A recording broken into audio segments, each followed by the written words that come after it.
what made you switch from marine biology to acting? Uh, that wasn't a conscious decision. The decision was more or less made for me. I was at a situation where I'd run out of funding basically for school, and was looking for a means to potentially earn some more income. And the idea was to go back. And good fortune struck. I was quite lucky early on with the audition for Pleasantville. And I was in my early 20s at that time, and I thought I'd make one movie and pay off my loans and go back and finish school, and it just hasn't stopped. So the passion for marine biology is still there, and that's my first passion, so I still find other ways to fulfill that. And by the way, how much time do you manage to spend at the ocean? Well, with diving and all that, quite a bit. I mean, depends on location a lot of the time. But fortunately enough, where I reside, I live here in California, I have I have access, and I go diving and dive for lobsters, free dive a lot still, and spend a lot of time in and around the water. So whenever I can make the time, I do it. Can you see the sea where you live? Is this important to you? Oh yeah, I can see the sea. But the thing for me is, as much as I appreciate the ocean, earth sciences in general have always fascinated me. So the older I get, it's just specific as, say, to stuff that caters to the ocean. Like, for instance, I really like just the way everything really all comes together. So to me, I think it's more about the symbiotic relationships, and more, I think just the earth science as a whole.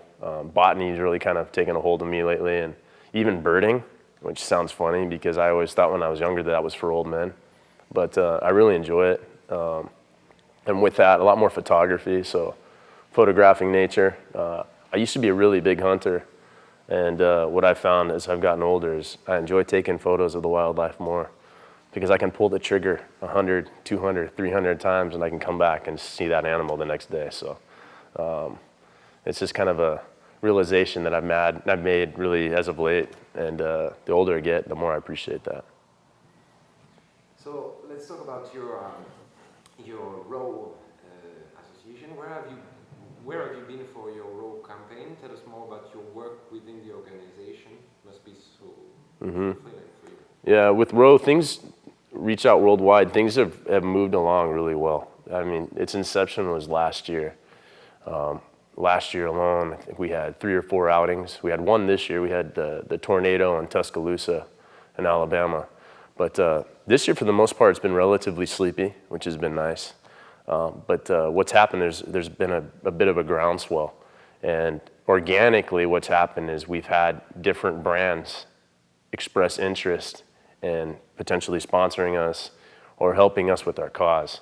So the thing that's nice is we put something out there that we believed in, and others have jumped on. Davidoff, for instance, with their donation, and since then, still they make chainsaws and a lot of power tools, and we use a lot of their equipment in extraction, especially in Tuscaloosa, cutting trees to remove debris and help people gain access to their home, and it's exciting. It's exciting to see what's happening. So the thing that I like is, so long as I'm alive and kicking and I'm making money and things are going well, Row can continue. But there's going to come a time where I might not necessarily be able to fund it. And so, to know that there's, the outside interests that are coming in now, to know that there's a good chance that this is something that could potentially be around well after I leave this planet, it's a good feeling.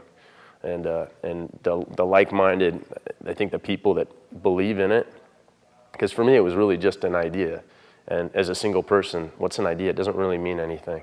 What makes it live and breathe are the people that subscribe to the philosophy and the idea of it. And the people that are involved have just taken it to a completely different level. So I'm really fortunate. And the people that are involved are just really good people.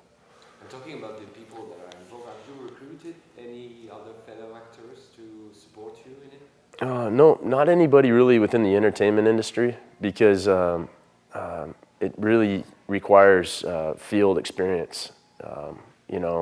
As a first responder, whether you're EMT, paramedic, doctor, ER doctor, Very few of us, myself included in the few, on the early trips I was really one of the only ones that didn't have any professional experience.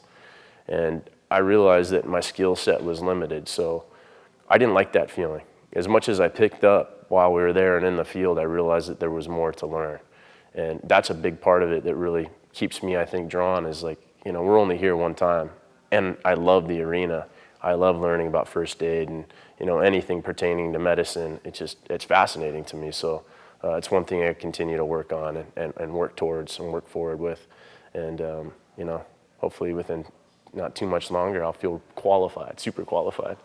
But, we have some really talented people, doctors that have had, 25, 30 years experience, that have volunteered their time readily, weeks of their life every year to the cause. So it's nice having that pool, first off to have people that are that qualified, that are willing to come along on these trips. And then they're also willing to give you the time and the attention when they see your willingness to learn and your enthusiasm for it. They give you a lot more attention and are willing to really kind of walk you through things. So, from EMT certification to potentially now I'm considering, maybe even going to school to becoming a paramedic, which would be the next step for me. So we'll see. And now, can you describe for us your perfect weekend off work? Perfect weekend off work? Off work. Or of work? Off work. Of work? My perfect weekend of work. Off work. Okay. I think for me, be something outdoors. I mean, I don't know if it would be maybe it'd be a cool hike to like a removed waterfall with like a nice swimming hole. A lot of scenery with a lot of nature and animals, or maybe a diving weekend out at the islands. Someplace tropical would be nice. But definitely something having to do with the water and nature. Good friends. And as you spend so much time around water, do you use certain products to look after your skin? I'm pretty carefree, to be honest with you, for the most part. I'll go on binges where, now that I'm getting a little bit older, people tell me I need to wear lotion because so much exposure to the sunlight. But I've been told I have a little bit of Cherokee Indian in me, and so I like to think that maybe makes me a little more resilient. But I don't take care of my skin the way that I should, to be honest with you. I don't. When I do stuff like this, I have people that take care of me. It allows me to be a little more lazy. But yeah, I'm pretty low maintenance. So I get up in the morning, I throw on my clothes, and I'm out the door usually within 10 minutes. And men may not be under so much pressure as women aging in front of the camera, but surely you must consider sun damage. Do you think about this kind of answer? Yeah, I think more and more. But there's also arguments now that a lot of people are saying that we don't get enough vitamin D. And the problem is people, for one, they spend too much time indoors. And then when people do spend time outdoors, they're putting on 50 sunblock, and their body's not absorbing or creating the vitamin D that it needs to. So there's two philosophies there. I tend to subscribe to the one where maybe sunblock isn't necessarily as good as people want to believe. There's give and take with anything. So anything, I think, with moderation. If I'm going to spend an extended period of time out on the ocean or in the water or on the boat, I'll be sure to cover my face with sunblock. But for outings, like if I'm going on a hike, even if it's a half day or full day hike, rarely will I. I'll just put on a hat and go get it. But as I get older, I'm sure that I'll probably see more of the effects, and then I'll probably try to play catch up, reverse the process. Tell us some of your best places to visit in California.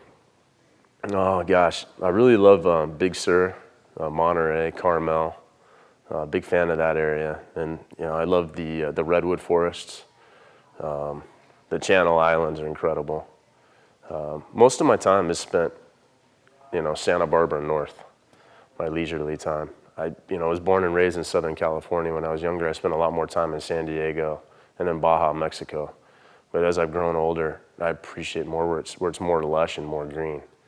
I especially am fond of the Pacific Northwest. So even as you press out of Northern California and into Oregon and into Washington, Vancouver and Canada, Vancouver Island, the San Juans. I love it up there. The rain's a little too much for me to live there full time, but as far as a place to visit's concerned, to me that's heaven on earth. I love that zone. It's magical, and there's nowhere else like it on earth. It's unique. And finally, we'd love to be standing close enough to ask. I'm close enough. But what do you smell like wearing Davidoff? To me, the thing I like about the fragrance is that it doesn't smell designed. I mean, obviously it is, and I think that's the design behind it, is to not smell designed. So to me, it has more of a kind of a natural kind of embodiment of different scents. And I don't know that I can necessarily say that I smell this or I smell that. I just know what I like when I smell it, and I've liked it from when I was a small kid. So it's just been the fragrance of choice when I want to wear a fragrance.